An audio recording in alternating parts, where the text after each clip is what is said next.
think I've ever really presented this form of martial arts before, that's for sure. A little bit to body workers, so it's making me nervous. Much better than what? Easier. They call it dangerous movement for a few reasons.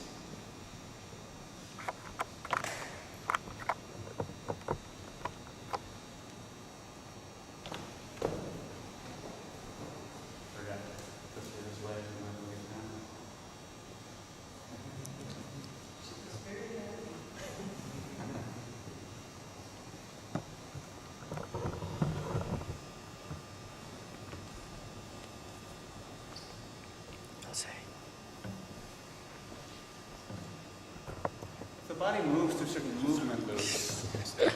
It has health. If there's a glitch, I need to be able to listen for a restriction. When somebody braces, like when Zhao sets up and somebody braces, I'm then trying to feel where that brace is and apply it forward. If possible, I believe that to work around a body area that's tight, and in this case, Olivia's hip flexors, you want to fold the body around it. Using very little force with the hands, but to get them in into a wedge. And then, of course, when we take it into an elongated move, we have a pinning stretch. At the same time, we have to take care of our clients or our opponent's joints.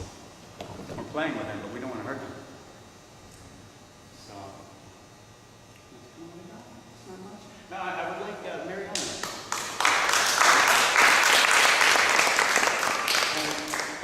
What I envision for the future of body workers and martial artists is that martial arts teachers, even with or without knowledge of body work, could be correcting the posture of body workers and showing them stances to achieve more power and verticality. What you see in body work a lot is people leaning way over, hurting themselves. Oh, does that feel good? Oh, oops, you know. And when you're pushing or something like that, that's also a mistake. If someone can throw me while I'm doing body work, chances are I'm not imparting the stability that I need for safety for my client and movement appropriate. And again, back to the concept of movement loops, or gyrotonic movement, as Bob might call it, circular, spiral movements. Whenever I feel a glitch, I need to be able to listen for that resistance and work with it through collapsing and extending around a point. Extending around a point we often call pin and stretch.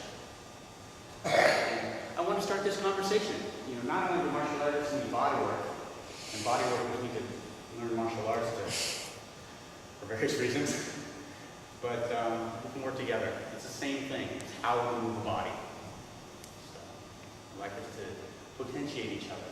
I find amazing body work out there, and yet it could be more amazing. It could be much better.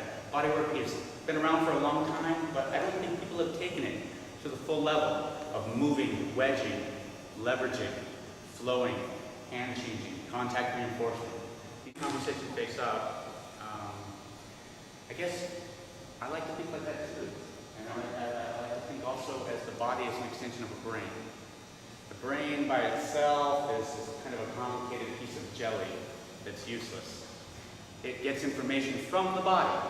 Our sensory receptors are what feed the brain. And in fact, the brain itself was developed as an information processing unit to output movement. Even if we were writing, even if you were Stephen Hawking, blinking to speak, you are thinking and then putting out movement. The brain itself wires itself around input that we get. Sure, input comes in through the eyes and the ears, but doesn't it get more input if we change our perspective? If we move the ear somewhere else? Also the body and the many senses, from the digestion to the skin, to the proprioception, to every sensory receptor in the body is stimulated through movement. Also, tension in the body inhibits sensation, inhibits all sensory receptors in the body. If the body is stiff, no movement inside. No movement inside, no information going back to the spinal cord and the brain, around which our instrument of consciousness rewires. So touch, movement, balance, novelty, this is food for the brain. And just as we can think, yes, this is tight, I need to work this attachment, yes, we can. We can use a very intellectual approach, and we have to solve problems that way quite often. Also, like Zhao, you can work with one idea. Feeling, for circular movement and feeling for impedance or resistance. A lot of the work I do might be a lot slower, and I might have to do a lot of this kind of work like Marilyn's doing, but at the same time, I can feel any impedance in this movement. She's loose, but not there. Oh, there's a problem. Fold around it, exploit it, use it. Here, no problem. So easy. But let's find out how far it can go. Oops, off the table. My apologies. She was still loose. I mostly use very loose movement, but occasionally I need a wedge. We have moves like butt falls on knee. Or back falls on fist. For this kind of work underneath, I need iron hand training. You know, it's got to be also for the fingers, yeah?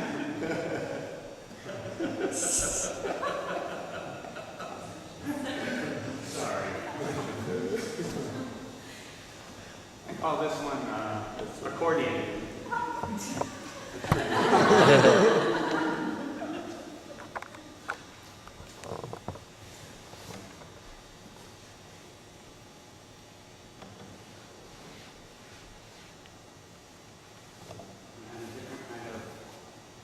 Hips fall on knee move. We can see just by, and you know, there's body workers who have pioneered this quite a bit, like Milton Schrag or whatnot. By using loose movement, we can see where there's impedance. Here, if I, for instance, apply an oscillation to the body, a shaking motion, I can see some things. I see some head movement. But when I get the rhythm right, when it follows through, you see something like that. The movement follows all the way up. When I take the hips through a circle, it should fall dead, like that. We have other wedges, slippery sheets. This. Maybe I can get 2 or 3 places at one time. That would be ideal.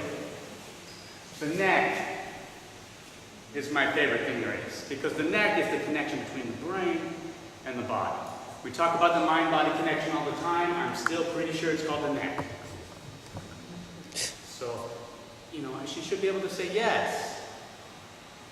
She should be, no.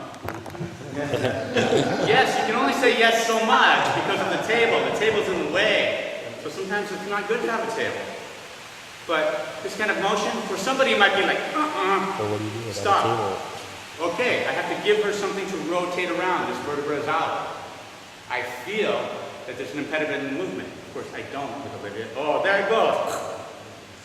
Because I feel it stops. Now, there it goes. Oftentimes it's tension in the jaw. You have to make sure the jaw moves. You have to make sure her breath is moving through her diaphragm, in through the ribs, not cannot do any neck work with a tight jaw or tight breath.